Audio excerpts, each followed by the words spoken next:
Hi guys, welcome to another vlog video. It's been a while, so I thought I'd update you on the goings on in the garage and do a quick rig walk around, I guess they call them. I don't know what they call them. Of the Hilux. For you guys that may have not seen it before, the new subscribers, and for the old viewers. All the changes we've been doing, which is quite a lot recently, which is why I haven't really been updating you. So basically what's been going on is we've done a lot of work, replaced the rear bumper, new swing away, all this kind of stuff, and I haven't had enough time to actually film the process because it would have put me back too far. So what I've just done is just cracked on with it just to get this ready for a trip that's up and coming at the moment, which is what we're just getting ready for now, and just do a big update video when I come back of all the details. So today we'll just be showing you the general tour of the Hilux and then what's the little bits and bobs going on in the garage as well. So let's do that then. So first up, the garage, workshop, whatever you want to call it. Not a lot has changed. We've got some new bits of equipment like that old bandsaw now, a little sealy thing. Been dragged out the back of my mate's shed, but put a new blade on it, greased some things, tightened the belts, and it's been awesome, especially when I've been doing the wheel carrier. Nice straight cuts, don't have to be messing around with an angle grinder anymore, so that's been invaluable the last couple of months. Other than that, obviously we've got our nice AC/DC welder here, which again has made its money with this new project which I'll be showing you, doing lots of aluminium welding. Other than that, the compressor's still there. Yeah, this really hasn't been changed. There's just obviously a lot of work been going on in here, so yeah, that's it for the garage. So we'll move on to a tour of the Hilux.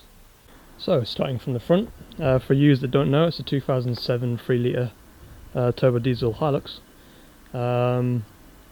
Picked it up when it was pretty much bog standard. It had some off-road tyres on it, the 1.5 inch lift on the front, which it still has, and it had a roller shutter slide on the back.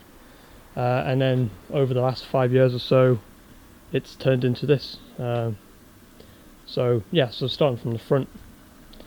Just put some running lights on there. They also double up as amber beacons, but they don't really get a lot of use nowadays because I used to use this for work. Don't do that anymore. So these are just obviously trying to help keep us a little bit visible. These lights are from where are they from? Response Vehicle Lighting, and like I said, they are dual purpose.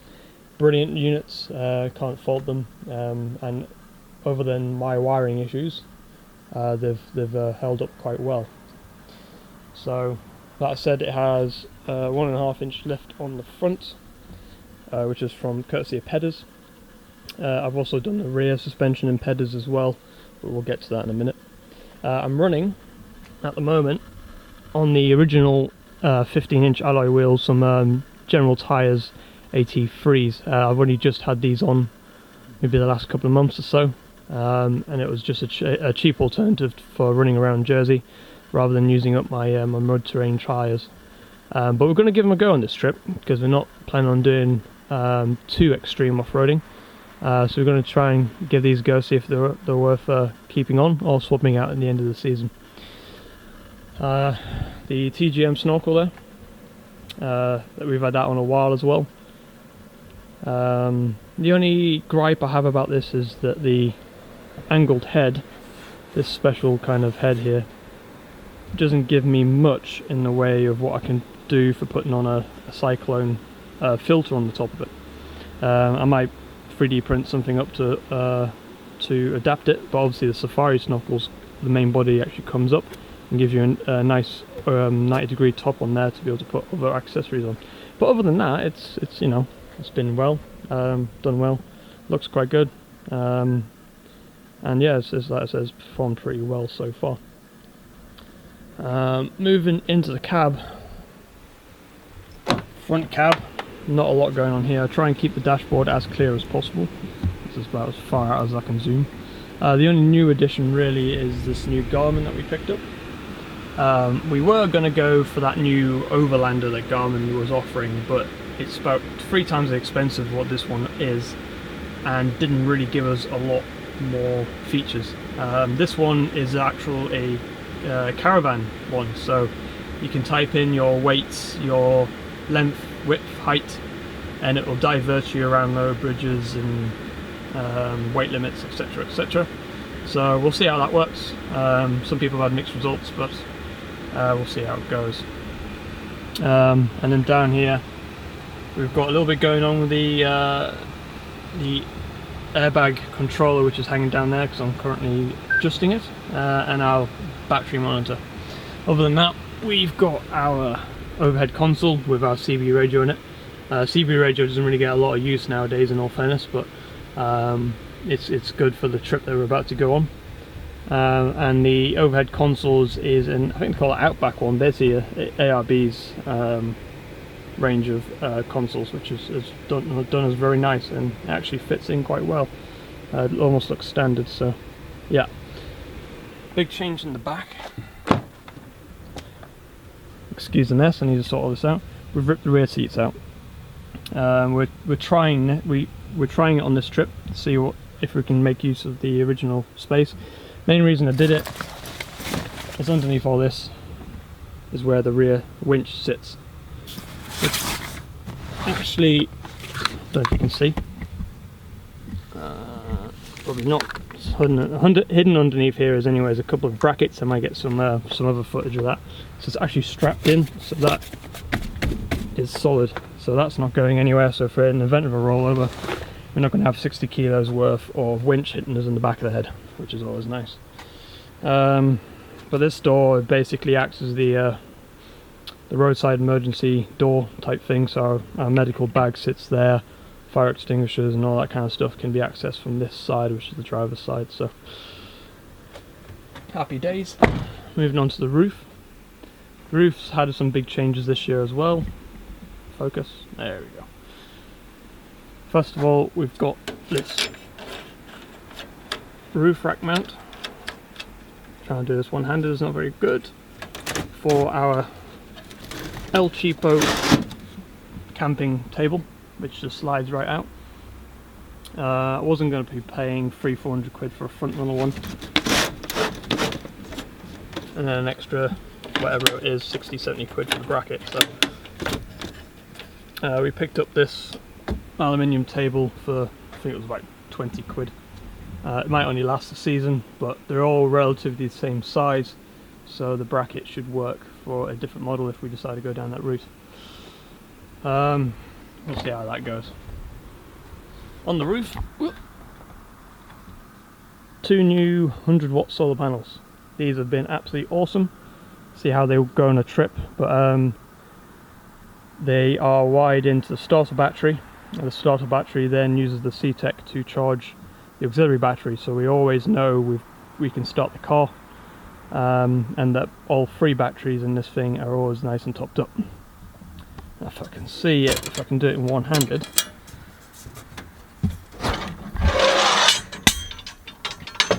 They also double up as match track storage. I'll get some better shots of this afterwards and put it on top. But yeah, hinge up, and the hinges are actually removable, so all I have to do is pull this towards me and the actual solar panel will come out. So if we're parked underneath a tree or something like that, we can actually put these on the ground in the sun and run an extension to the Anderson connectors, which are hidden down there. Again, you might not be able to see it. So yeah, we'll see how they go. To be fair, I've nicked this idea off of an Australian 4-wheel driver, which, if I can remember his name, I'll put it in the description, because he was the one that gave me this idea. But yeah, 1 set of max tracks between the 2 panels, and that keeps them up and out of the way. And I can also lock them as well, so if people do realise there's something in there, then they're nice and safe. Still running the Tough Trek rooftop tent. It's been viable to us. We've done some retreatment this year as some of it was starting to seep in. So we haven't used this for 2 years because we went on holiday to Greece last year and left the car behind, so it was a bit of TLC required while it was in storage. So that's bolted into our custom made roof rack. I've got a separate video on this if you're interested. I'll pop it up in the top there if you're watching after this. And that just takes the weight off of our fiberglass canopy, which can't really take a lot of weight. I think it was about 20-30 kilos it was rated to, where the tent's closer to 50 without anyone actually sat in it. So going down to the rear suspension, again, it's a Pedder's outfit, but we also, again, hopefully it'll focus, hidden in there is some airbags, suspension assisters. I'll get a better shot than that as well later on. They just take a little bit of the weight off the rear springs. They are plus 250 kilo springs, but the airbags just take that little bit of height and just gives us a little bit extra ride height, as well as taking the pressure off the springs. They're all controlled via my custom made Arduino airbag controller, which at the moment just automatically regulates the pressure in them via the compressed air system, which we have 2 outlets here. So this pipe usually gets tucked up underneath, and then you just drag it down when you need it, and there we get compressed air. And this hose will reach to the front and rear wheels on the one side, which then we've got an outlet on the other side as well, which can then obviously 2 people can be airing up at the same time. So the main attraction, in my opinion, is the bumper redo. So if people have been watching my channel for a while, will realise that this is a new addition. Very similar design, but the old one was made out of 3mm and 6mm steel. Took 4 blokes to get on with the winch bolted into it, plus the swingaway wheel carrier. So we had quite a bit of problems with weight over the rear axle. So now all it is a really heavy duty tow bar in there, and then a aluminium bumper, which this isn't quite finished. I need to make a top plate for it, but because I've been messing around with electrics, I haven't bothered putting a top plate on it yet. But essentially that will take a fair bit of abuse, and then it has all of our auxiliary lighting in it. So our road lights, indicators, brakes, fog, reverse, because these can be obstructed at certain views, so I thought it'd be good just to put the bottom in, put some extras in the bottom there. Our reverse lights from Wilderness Lighting there, and then our Anderson connector for our winch, because our winch goes in our 2-inch receiver here. Obviously at the moment I've got the tow bar on it, but tow bar pops out, and a special adapter bracket goes in there, so I can actually put the winch in there, and then obviously it gets the power from the Anderson connector. High clearance, I've tried to make it as high clearance as possible, and still strong enough to take a bit of a bashing. We don't go rock climbing with this, so to speak, so it doesn't have to be that heavy duty. Obviously all this then houses this new swingaway. Swingaway is all aluminium, just like the bumper, mounted on the heavy duty pin here. So it's a 2-inch pin with a 3-inch base. That's basically the same system I was using last year, but last year it was a dual swingaway. This year, because we were running just the tyre for most of it, I decided to centralise the tyre so the weight was evenly in the middle. And we've put the water can inside. If we need to carry extra water cans, then I can put a bracket on there, but relatively simple operation. Just open that and push it, and there we go, swing away. It is a bit long, people have commented it's a bit long, but our awning just comes just far enough around that just kind of pokes out the side of it, so that kind of brings us quite nicely into the back. So tailgate's on a gas strut. Again, I've done a video on the gas struts. Gas struts are actually working out quite nicely.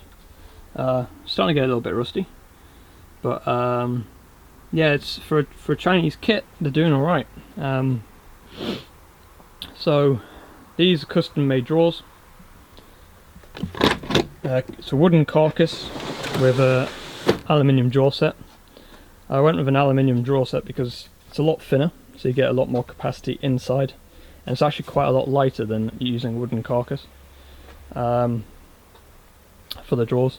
So we've got tools. They're the full depth of the drawer, but they're only 3/4 pull out, so if I have to get to anything behind here, I have to pull all the stuff out. But stuff like the winch, accessories, and the spare alternator and stuff that hopefully never have to get hold of are at the back there, where more commonly used items. This is our red grab bag for the road recovery stuff, so snatch strap in there, tow ropes here, but shackles and stuff for it go in there.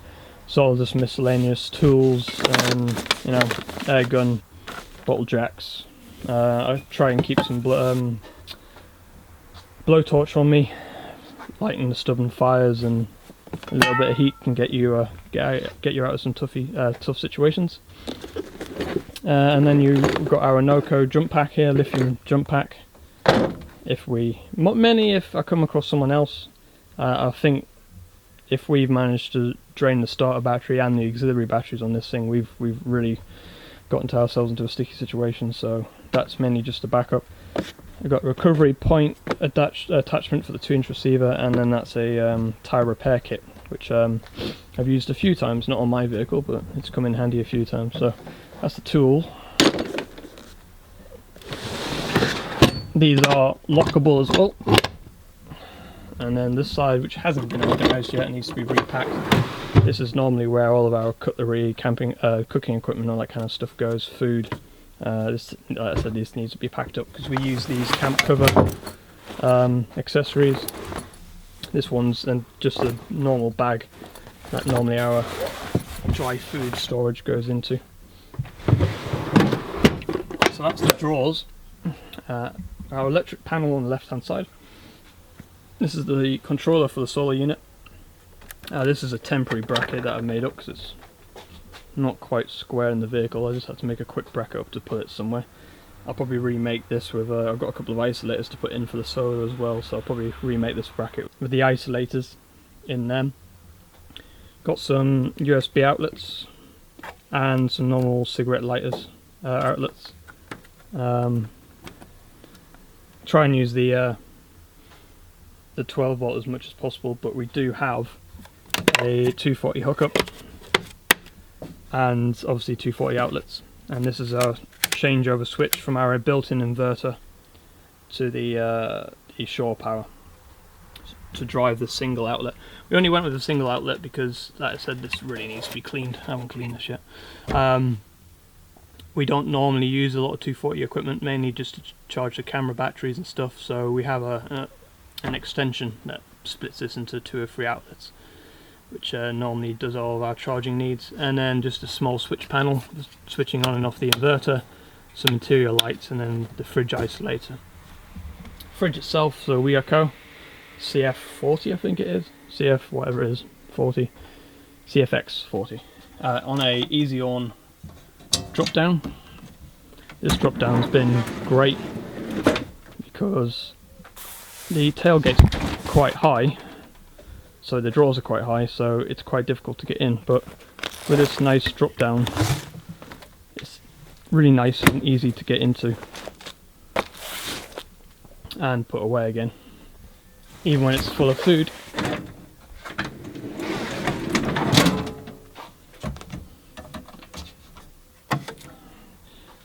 I made a little shield for it because what I was finding is when we pack stuff up here like sleeping bags and stuff, it used to fall in behind the fridge if we tried taking the fridge out while, I don't know, at a supermarket refilling the fridge. It would all fall into behind it and I'd have to fish it all back out again. So just a nice simple piece of aluminium folded and then bolted into the actual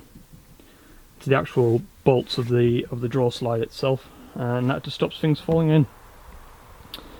So behind these cupboards is all the electrics, so there'd be the fuse board in there, the 240 hookup distribution board, the batteries, one of the batteries is behind there as well, and then this one This is our compressed air system. We've got our focus, come on.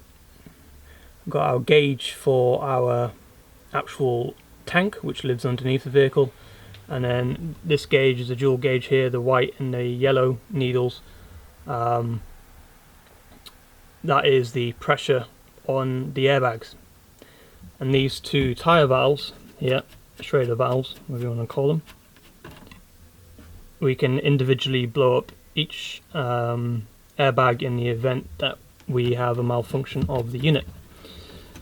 And I put a computer fan in here, it's a 40mm computer fan, just to blow air into the cupboard with the compressor in it, because obviously the compressor can get very warm when you're pumping up tyres from flat.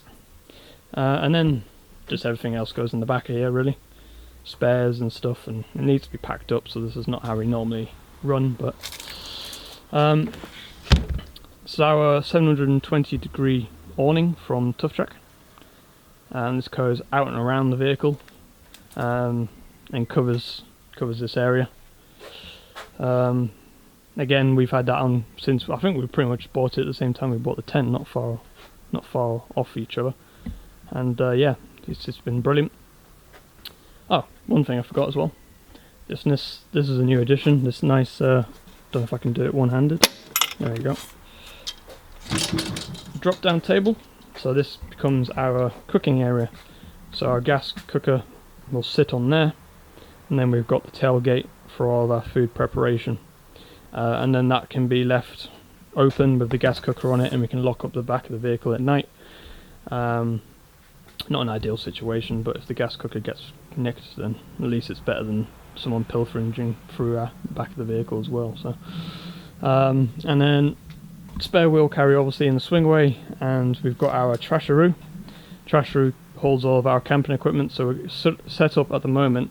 So basically we can set up the tent and majority of the awning without actually having to open the back of the vehicle, which is great if it's peeing down rain. You don't get any equipment in the back wet, and it just aids on the quickness of the setup. So I think that's pretty much it. If you guys have any questions, leave them in the comments below, and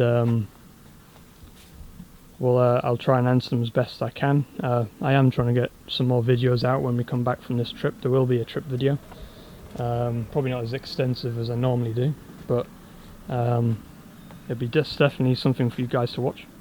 And until then, I shall see you later.